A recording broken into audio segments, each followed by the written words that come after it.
Hey, what's up everybody? Welcome back to another Forsaken reaction. Today we have Requiem Without Tears, Azure's chase theme, I suppose. And a lot of people have been asking for this one recently. It's been a while since I've gotten back to Forsaken, so I figured why not go here first and just get to something that a lot of people want. So without further ado, let's go!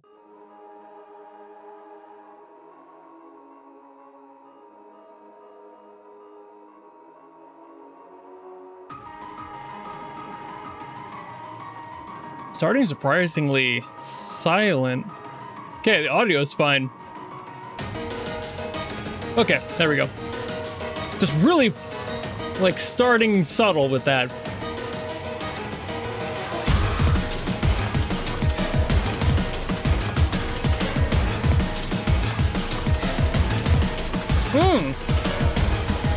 Okay, did not expect a time signature with, like, a skip in it.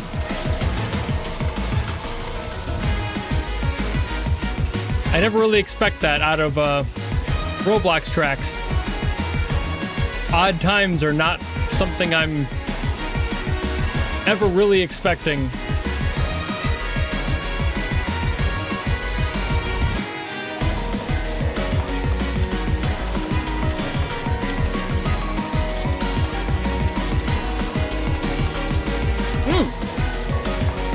There's a very nice melody on it too.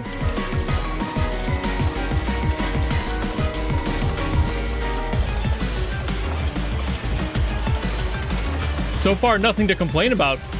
That's a very well done song.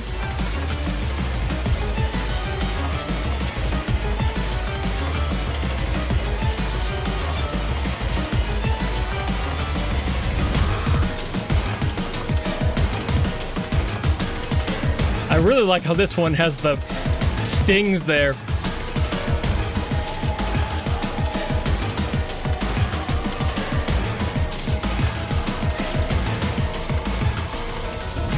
I can definitely feel the utility in having the odd time for the vibe of this song.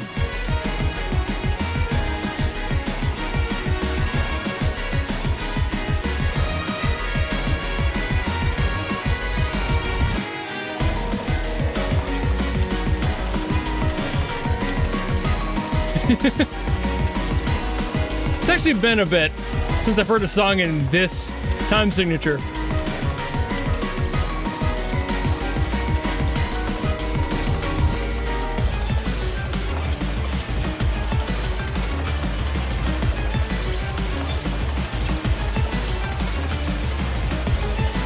I always save the nerd talk till after I'm done listening, though, so we'll get there.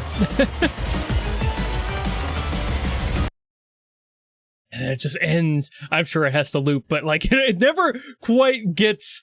I never get used to it. I never get used to a song just ending like that anytime. Okay, so now's the time for nerd stuff. This is where all the music theory stuff goes that I like to yap about, and apparently so does somebody else in the comments of this exact video. And even though I doubt that they actually watch my stuff, Beanbag of Waffles, they have a bunch of comments explaining to other people in the actual upload of this what the stuff of like beats and time signatures mean, and it helps a lot of people out, and I always want to give people who do that just in the wild a huge shout out, because that's doing some work, you know, just like explaining it to people. Sure, I might be like communicating it to a lot of you, but that's somebody who's just doing it in comments because like for the love of the game, right? So shout out to Beanbag of Waffles there. Amazing work just doing that in comment sections. I always appreciate seeing that around. And they were right. This is in 7/4. 7/4 is obviously an irregular time. When we're talking about like regular times, it would be something with even numbers in it on both sides of those numbers. So like a 4/4,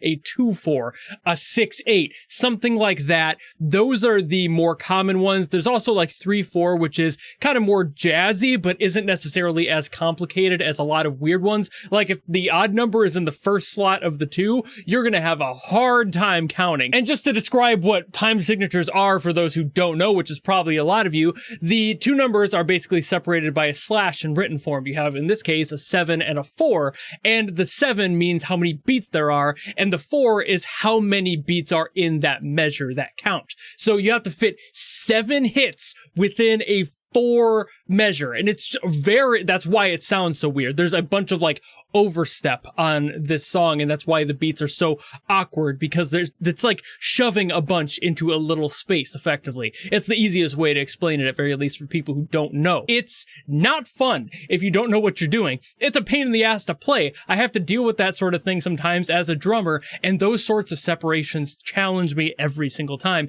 It's just insane, and why I did not expect it to be in a song from Roblox. It's just not the type of thing you would think about. I don't know why they decided to do this, other than the points that I was trying to make during the reaction, which it seems like it's pointing towards like feeling a little bit off kilter. That's most of the reason that the average person making music would use an odd time signature. You want it to feel uncomfortable. You want it to feel like nothing else that the people have heard up to that point. And using an odd time signature is a great way to like pull them out of reality for a second and kind of make them second guess what they've heard all the way up to this point. Because they're odd, because they're not common, they sound so improper, and they just don't belong there. And that's what we get with this song. And the chord progression in this one's pretty fun too, because we have what is kind of a simple chord progression just surrounded by all this confusion. We have a G sharp minor, we get, I think, a D sharp, an E, yeah, that sounds right, and an F sharp minor. Sorry, I'm kind of doing this like all off the cuff. I didn't really put too much thought into this part. I'm just kind of rolling with what I've got, and this, oop, yeah, so definitely not an F sharp minor, definitely an F sharp there. And then probably an A, yeah, most likely. And then there's probably a bunch of like 7s in here too. Yeah, most likely there. Yep. This is all making sense to me as I'm putting it together. But what's nice with 7s, for those who haven't seen many of my videos of me talking about nerd stuff and music, 7s are basically just adding the 7th above on a chord. So in the case of this G sharp minor, you get that higher note up there, that F sharp, and it just kind of creates this nice room up here, all the way up there on that high note, to be able to reach somewhere else. And that's super useful for basically any chord progression. It allows for more of that potential in that direction, to go higher and then connect to different chords up at the top. So you can go from that to, for example, that F sharp that was in there, because you're lifting, and then you have that same connection down here with the octaves.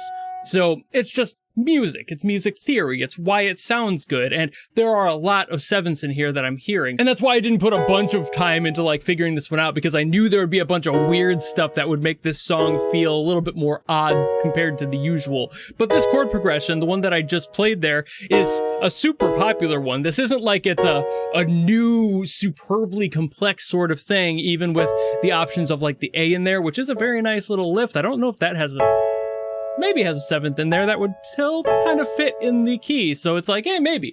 But this is all nerdy stuff. This is all me just talking about music theory and yapping everyone's brains out. And it's just, this is what makes music fun. Having an odd time signature, making it really uncomfortable and awkward, and also at the same time, taking what should be a very familiar chord progression and just tearing it apart, deconstructing it with the time signature being what it is, and having it be so complicated that the notes that are landing within it are so much more staggered. It's really hard to make sense of, even if you know what you're doing. Like me, I'm relatively comfortable with this sort of thing, but at the same time, I'm not. It's just how these work. So what goes on with this too is another one that like ba-doop, ba-doop, ba-doop, ba-doop, boop. I'm not entirely sure what notes, because again, did not spend much time on it, but I'm pretty sure it's something like this.